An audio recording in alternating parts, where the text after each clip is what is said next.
नवीद चौधरी साहब साथ ही रहिए। सलीम बुखारी साहब, आपसे जानना चाहूंगी, मुतालबा किया गया है कि साजगार माहौल की फराहमी तक इलेक्शन मुलतवी किए जाएं।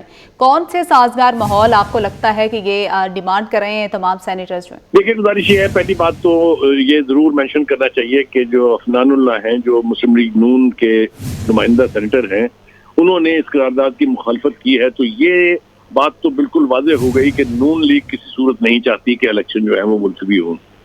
दूसरी बात यह है कि जिन चीज़ों के बारे में कहा जा रहा है कि जी मुल्क की मईशत ठीक नहीं है, मुल्क में लॉ एंड ऑर्डर सिचुएशन ठीक नहीं है, तो कौन देगा ये गारंटी कि आज से 3 महीने बाद या 4 महीने के बाद ये दोनों चीजें ऑटोमेटिकली ठीक हो जाएंगी? है कोई शख्स, कोई सेनेटर जो ये गारंटी दे सके कि जनाब आज के 3 महीने के बाद ये दोनों चीजें बिल्कुल ठीक होंगी? ये तो ऑन गोइंग मामला है। ये जो बलोचिस्तान में जो कुछ हो रहा है, फाटा में या केपीके में जो कुछ हो रहा है, ये तो कोई एक दिन के वाकयात या अचानक वाकयात नहीं है। ये तो हो रहे हैं, तो 2013 में भी हो रहे थे, 2018 में भी हो रहे थे। तो मुझे एक तो इस बात की खुशी है कि कम से कम नून लीग ने इसकी मुखालफत करके अपना इंदिया दे दिया है कि हम इलेक्शन के इनेकाद के खिलाफ नहीं है, और बड़ा भरपूर तरीके से अफानुल्लाह बोले हैं। ऐसे ही नहीं कि रस्मी तौर पर उन्होंने सिर्फ हाजिरी लगवाई हो, एक बात। दूसरी बात यह है कि सुप्रीम कोर्ट की पोजीशन कंप्रोमाइज हो जाएगी लार्जली, जिन्होंने पत्थर पर लकीर करार दिया है 8 फरवरी के इलेक्शन को। अगर इस तरीके से बार बार, इससे पहले देख लीजिए आप, जब जो असम्बलियां जो टूटी थी उसका इलेक्शन भी 90 दिन में नहीं हुआ था। वजूहात चाहे कुछ भी रही हो, लेकिन इलेक्शन कमीशन की क्रेडिबिलिटी उसके ऊपर कंप्रोमाइज हुई थी। इलेक्शन कमीशन अगर आज इस करारदाद का साथ देता है तो उसके ऊपर और ज्यादा यानी पर्सन जो है वो कास्ट होंगी, और दुनिया भर में, मुल्क में तो छोड़ दीजिए, पीटीआई का मौकफ जो है वो फिर साबित हो जाएगा कि बिल्कुल ये निगरान हुकूमत हो, जो चाहे एस्टेब्लिशमेंट हो, वो इलेक्शन करवाना ही नहीं चाहते हैं। और इलेक्शन अगर नहीं होंगे, ना आपकी इकोनॉमी ठीक होने जा रही है, ना आपकी लॉ एंड ऑर्डर सिचुएशन ठीक होने जा रही है, unless there is a strong government both in centre and all the provinces, कोई मसला हल होने नहीं जा रहा।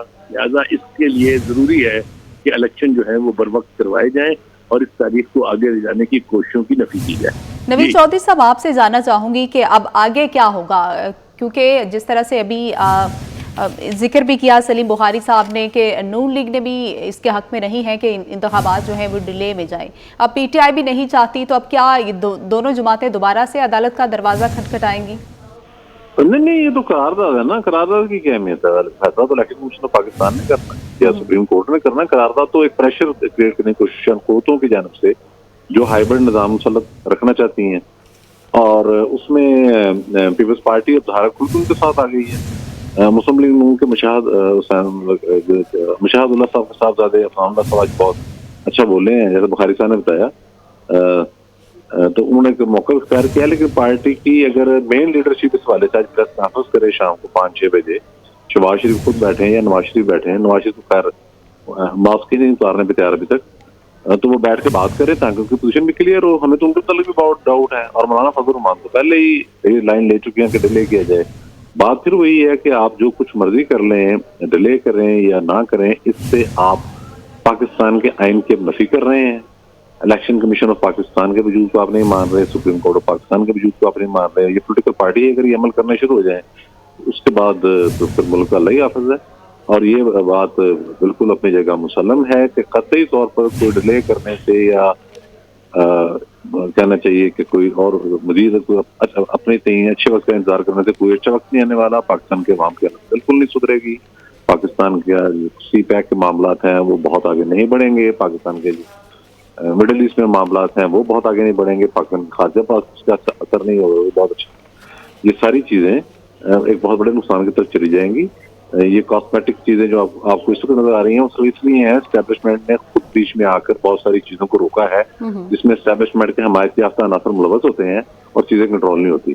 तो उनको एक हद तक उन्होंने रोका, जिसके नतीजे में कुछ चीजें रुकी हैं। और ये कॉस्मेटिक है जो भी आपको नजर आ रहा है, छोटा मोटा इससे काम।